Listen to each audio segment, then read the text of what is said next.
အားလုံးပဲမင်္ဂလာပါ Quotation Channel နဲ့ကြိုဆိုပါရစေဒီ series ကတော့ Python for Beginner ဆိုတဲ့ series ဖြစ်ပါတယ်ဒီနေ့ဒီဗီဒီယိုကျွန်တော်တို့က Lambda function ကြည့်မှာနော် Python ထဲမှာ Lambda function ကြည့်မှာနော်အဲ့ဆိုပထမဆုံးတော့ကျွန်တော်အချိန်မဖြုံးနဲ့ကျွန်တော် Python မှာဝင်လာမယ်ခဏလေးတော့ကြာမှာပါပြီးတော့အရင်ဗီဒီယိုတွေမကြည့်ရသေးဘူးဆိုရင်အရင်ဗီဒီယိုအရင်ကြည့်ပြပါပြီးတော့ဒီဗီဒီယိုကြည့်ပါအောင်နော်အဲ့ဆိုပွင့်သွားပြီဆိုရင်ကျွန်တော်ဒီမှာ file အသစ်လုပ်ရအောင်နော်အဲ့ကျွန်တော် project မှာ right click လုပ်မယ် new python file ပြီးတော့ကျွန်တော်ဒီမှာ lambda ဆိုရေးမယ်ပြီးတော့ကျွန်တော်ဒီမှာ enter လုပ်အောင်နော်ပြီးတော့ကျွန်တော်ဒီကောင်ကိုလည်းဖြတ်သွားမယ်ဖြတ်လိုက်မယ်ပြီးတော့ကျွန်တော်zoom in လုပ်မယ်ပြီးတော့ကျွန်တော်ဒီမှာ lambda ကိုကြည့်ရအောင်နော် lambda function ကိုကြည့်မယ်အဲ့ဆိုကျွန်တော်ဒီမှာ what is lambda function onအဲ့ဆိုကျွန်တော်ဒီမှာ lambda function ကိုကြည့်မှာပေါ့နော်အဲ့ဆိုပထမဆုံးတော့ကျွန်တော် function တစ်ခုလုပ်မယ်ပေါ့နော်အဲ့ဆိုကျွန်တော် div p ဆိုတဲ့ function လုပ်မယ်ပြီးတော့ p ဆိုတဲ့ function ကဘာယူလဲဆိုတော့ x နဲ့ y နှစ်ခုယူရနော်ပြီးတော့ဒီမှာဒီကောင်ကို x နဲ့ y ကိုပေါင်းလိုက်အောင်နော်အဲ့ဆိုကျွန်တော်ဒီမှာ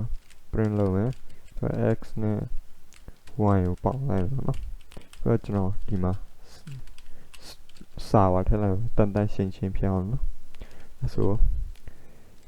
the sum is ဆိုရထည့်မယ်နော်ပြီးတော့ကျွန်တော်ဒီမှာ comma ထည့်လိုက်မယ်ပြီးတော့ကျွန်တော်ဒီကောင်ကို call လုပ်တဲ့အချိန်မှာ function ကို call လုပ်မယ်နော်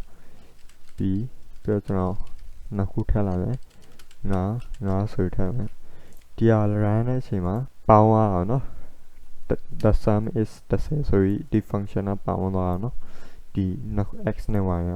အဲ့ဆိုဒီကဘာမှမထူးဆန်းပါဘူးအဲ့ဆိုကျွန်တော်တို့ lambda function ကိုကြည့်အောင်နော် lambda function ကဘာလဲဆိုတော့ lambda function က function တစ်ခုပေါ့နော်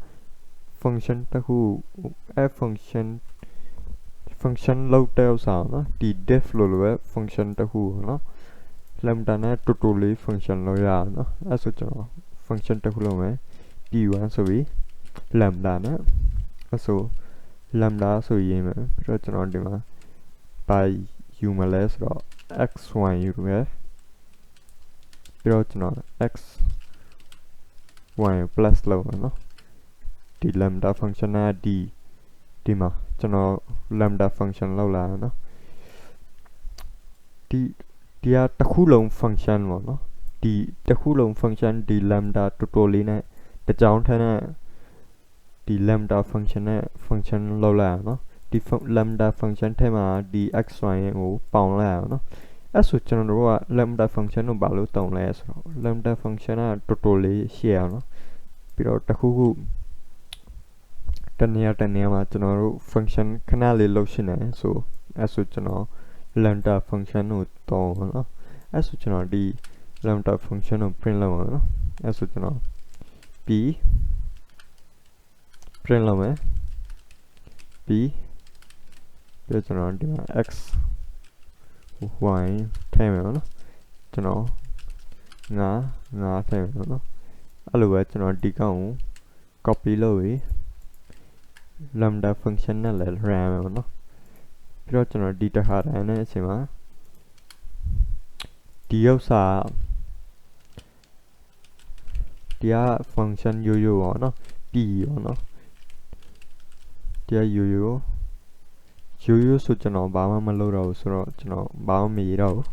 lambda function ဥစ္စာပဲရေးရအောင်နော်အဲ့ဆိုကျွန်တော် lambda function ဆိုရေးမယ်ဒီမှာပြီးတော့ကျွန်တော်ဒီကောင်ကို run မယ်နော်ဒီတစ်ခါ run တဲ့အချိန်မှာဒီ function